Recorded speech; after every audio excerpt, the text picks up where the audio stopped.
one thing I'm thankful for this Christmas season, and that I'm always thankful for, is I don't really get nervous when I have to get up here, or if I choose to get up here and say something, because we're all pretty much family here, you know, especially that back corner over there. But no, seriously, I mean, we're all comfortable enough. We can get up. If we make a mistake, it's not that big a deal. It's not like we're some great big huge church where, you know, we have to, everything has to be absolutely perfect. But I just want to share with you real quick tonight that we think about different things, and you look at society today, and without making too many people mad, or you guys dragging me out of here tonight, we are incredibly lazy. We are incredibly lazy to the point to where we will park in handicapped parking spots just to get closer to the door when we don't even have a handicapped parking spot. I see it all the time. So with that being said, one thing I want to share with you real quick, if you can pull up that map real quick, Brian.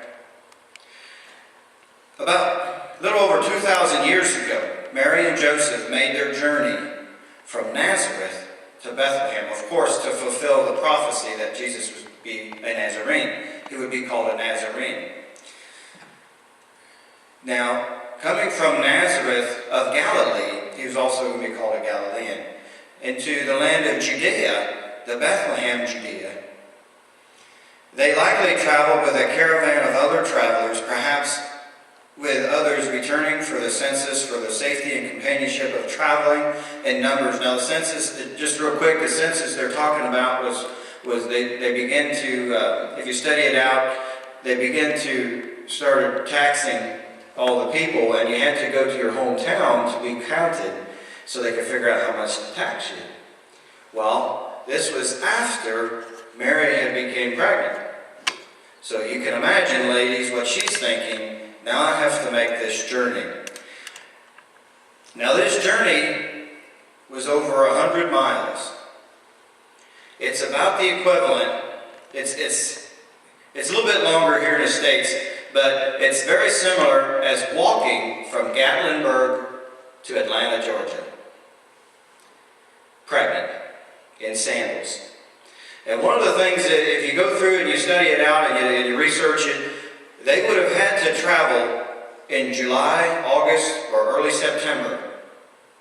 And I want to share that with you real quick, because there's a point there that the point is that she was walking pregnant. The Bible says she was great with child. So she was feeling her oats about that time. She was great with child, which means she was pregnant. She was, you know, don't throw anything at me. She was a little large because she was pregnant. And she's walking in sandals. And she's walking through mountainous terrain. If you look at this map, the red line would be the most likely route. And if you look at the terrain, if you're anyone so familiar with maps, it's a mountainous terrain, which would be similar to from Gatlinburg to Atlanta. And they walked this from Nazareth of Galilee all the way down through Jerusalem into Bethlehem of Judea. Now, an alternate route would be to the left or to the right, and that would be to go all the way around, which of course added distance, but it was much flatter.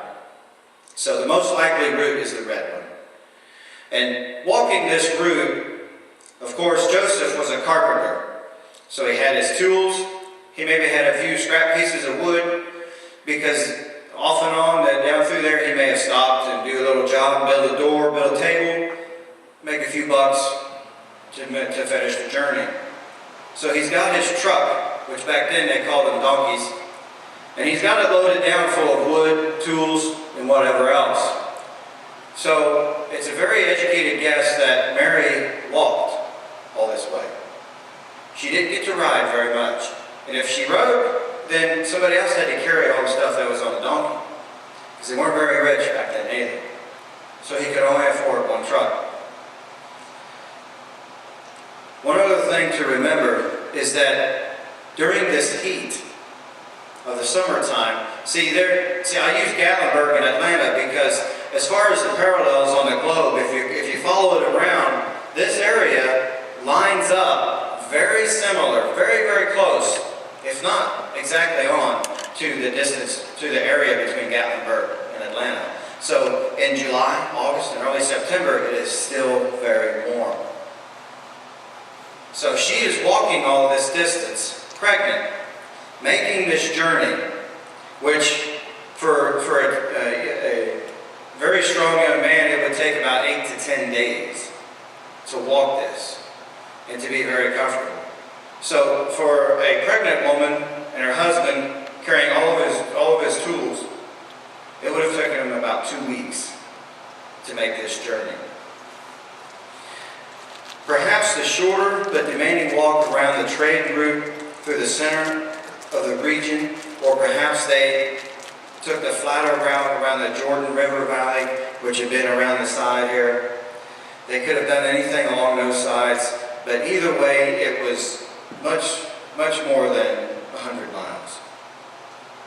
Now, one other thing to consider also is while we celebrate Jesus' birthday in this month, in what we call the Gregorian, the Julian, the Babylonian month of December, at that time, it would have been September.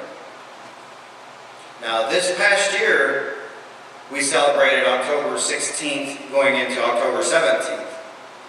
Now, that's a whole other different study, and I don't want to bore you to death on our Christmas service. But this year, it was October, then it was September, so just know that it was pretty hot back then. And when they made the trip, they had to get there. They couldn't dilly-dally. They couldn't stop here or stop there for no reason. I mean, if you did stop to do a job or make a little bit extra money, it was for a purpose. There was no dilly-dally. And we, as a society today, as I stated earlier, have become incredibly lazy. To the point to where if we had to make that journey, I think the world would be lost. So one thing to think about this Christmas season is that I want you to realize everything that they went through, and everything that they went through for us, for today, and we're guided along that way. And just real quick, I want to share one more thing. Would you be able to pull that other picture up?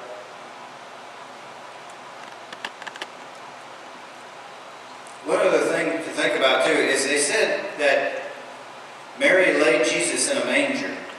And we automatically believe, this is just a little fun fact, and you can take it and run with it if you like, is that they laid him in a manger, and they laid him in a manger, and we automatically believe that this manger was in a barn, or a cave, or out back behind the inn.